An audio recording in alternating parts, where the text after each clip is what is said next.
And today we're dishing with you from Casa, Nonna, which is Grandma's house in DuPont Circle. We're located at 1250 Connecticut Avenue in DuPont Circle. And just a few of the amazing menu items that we are checking out today. Gonna eat. We're gonna eat. Our polipo, which is octopus. Mortadella al forno, which is this roasted meat right here. The focaccia, which they serve with every meal. You won't want to miss the bigoli, the hand-cranked pasta with clams. And we're not going to miss out on these delicious cannolis. I'm gonna fight each one of them for their individual cannoli.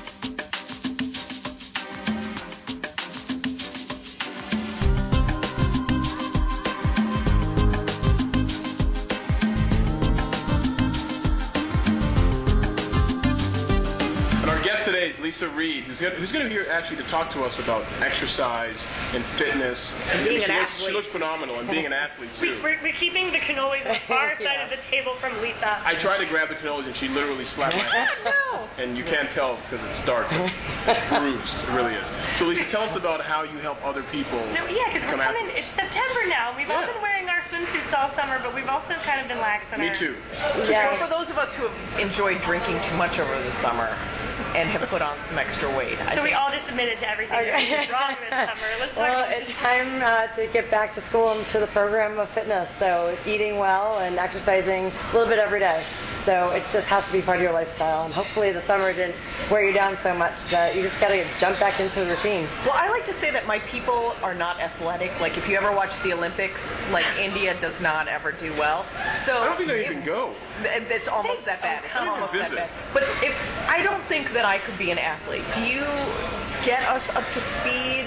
Can you get me to an athletic build, or can you get me to like actually running more than 2 miles or 2 minutes? Everything. So Everything, yes, okay. Everyone's an athlete. There's an inner athlete in everybody. You just have to train and do little things that make a big difference. So whether it's you want to wake up and walk every day, or grab a friend and do a set of push-ups every day, or something that you can do activity-wise. Walk the stairs, the elevator, instead of standing there waiting, watching everybody else walk by. So just the little steps. But it makes you an athlete. It's just making you physically fit. Okay. We know that you've trained some tennis pros.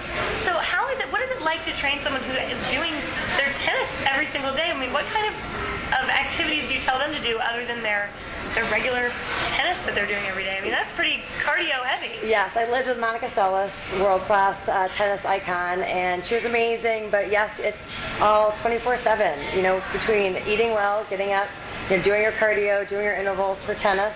We do medicine ball training. We do our injury prevention, and just like everybody else, you got to stretch, you got to warm up, you have to do your everything else besides just playing tennis. So it's actually on-court conditioning. You talked about nutrition. My dad's a runner. He would be eating that pasta the night before he would go running. So sometimes these foods are good for you because they help you. Yeah. The carbohydrates are good for endurance sports, but if you're an athlete and top level and you have to be lean, you got to make sure that you have enough protein in your body and you have the energy to sustain you throughout the match. And I realized that as I was an athlete before, I was sort of professional at one point, but I realized that preparing myself to play, and as I get older, preventing injury is actually really important. That's one of the things that I think that you address as well, helping athletes transition into quote-unquote old age. Yes. Especially as you age, you have to hit the injury prevention. So, whether you're a 65-year-old tennis player, you better make sure that you warm up properly and you do the little, rotator cuff exercises or the wrists, or, you just take care of yourself, before you play golf or tennis or basketball. You're actually stretching afterwards. You just don't walk off the court and think you're good to go and go hang out with buddies. You actually have to stretch, and that's going to help you prevent injury. What is your favorite muscle group to work? Good question. Mine is my rear end. I like a lot of sitting. I absolutely love exercise, but I've actually had so many surgeries from athletics, and that's my favorite body part because I want to improve it. So I love lifting legs. Legs? Oh, wow. Okay. I can only imagine. You can't see your legs right now. I can't see them either, but I can only imagine. Well, we're in September, and I already know what I want to be for Halloween. So midriff bearing. Yeah, so I've got to work on this area right here. Wait, other than the crunches, because nobody wants to do them, and I don't really think that they're that effective. What do you suggest for this area? Well, lifting actually, like a squat, does more abdominals than an actual crunch. So lifting will help you develop good abdominals as well. But the core, which is your low back, your lower abs, your obliques, the sides, everything that midsection, you want to do like more plank movement activities and not just this regular sit up. So what about throwing a medicine ball, like grabbing the medicine ball, having someone throw it to you, or doing it yourself, or doing other things like isometrics where you just hold a plank position. Where I don't know if you train more females than males, but I know a lot of times females are scared to go into a gym and pick up free weights because they don't really know what to do with them. The machinery is kind of scary to me. So I might go running or I might take a dance class instead. But what would you say to women that are a little bit intimidated by all of that? They can do bodyweight home exercises until they feel like they can go to a gym, grab a partner, grab a friend. But women especially have to do weight-bearing activities, especially to prevent osteoporosis when they get older, yes. But to change your body, you can actually change your body by lifting weights. And you're not going to get bigger, you're just going to get more fit, toner, and you have to pick up that weight. So I would highly suggest that females especially, if they don't feel comfortable, they can start in their home, doing squats, lunges, push-ups. Soup can. They can box at home. You can do boxing with soup But you cans. hear that all the time, though. You hear women say that all the time. I don't want to get big. I don't want to get bulky. Won't get so big. therefore, I won't do weights. And then they have the lunch lady arms and everything else. I'm sorry, but it's true. That's a really what good word. But I mean, what you do though, do you teach people not only in the workout perspective, but also in the nutritional? That also is another part of it as well. Do you? Yes, nutrition's like 80% of it. So not only do you have to lift weights to change your body, but you have to increase your protein. You got to make sure that you sustain your muscle and build muscle. So That's something good to burn off. yes, but energy-wise, like carbohydrates are fuel. It's great, but in order to keep yourself lean and as elasticity in your skin will be tighter, you need that protein. Okay, I have a silly question. It is my job at work to replace the water jug into that's the cooler. hard. I know, it's sort of a badge of courage for me. I spill the water every time. I don't, but it's that's why it's my job. And so I am convinced that one of these days I'm going to hurt myself doing that because really, I'm not really the one who should be lifting. In the skirt. And also I'm not athletic. So how can you give us non-athletic people some idea of how we can be safe when doing athletic type stuff in the workplace? Well, a lot of it comes from your legs. So it's And like from your lifting. knees. From your It's knees. lifting a box. No but- planking here.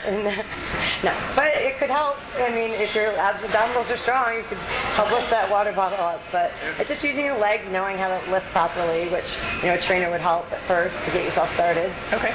But just using your legs to lift it and keeping yourself over total body strong. So Okay.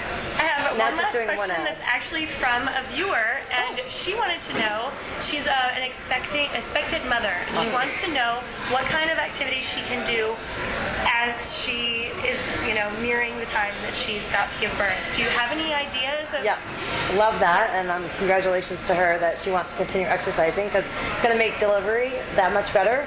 And as your pelvic floor expands when you're pregnant, and just sitting on a stability ball, so those big round balls, will open up your pelvic floor by 40%. So she should be doing her exercises sitting on a stability ball. So working her hips, working her abdominals, but not actually doing a crunch because she's carrying a baby. So, doing other things overhead, making sure her posture because she's leaning over. You can still do abdominal exercises on that stability ball. And good arms. I always, when you see pregnant ladies with like killer arms, that's something to aim for. So whether we're, hitting the gym, hitting the field, or I guess, going into the operating room, sounds like Not hitting the buffet. Not hitting the buffet. Thank you very much, Lisa, for telling us a couple of things that we need to be thinking about as we're moving into September and we need to keep our bodies in shape. Bodies, minds, all of the above. Yes. Thanks for being with us. Thank you. And thank you for being with us. Follow us on Twitter at The District Dish. Be our fan on Facebook, and we'll see you here next time.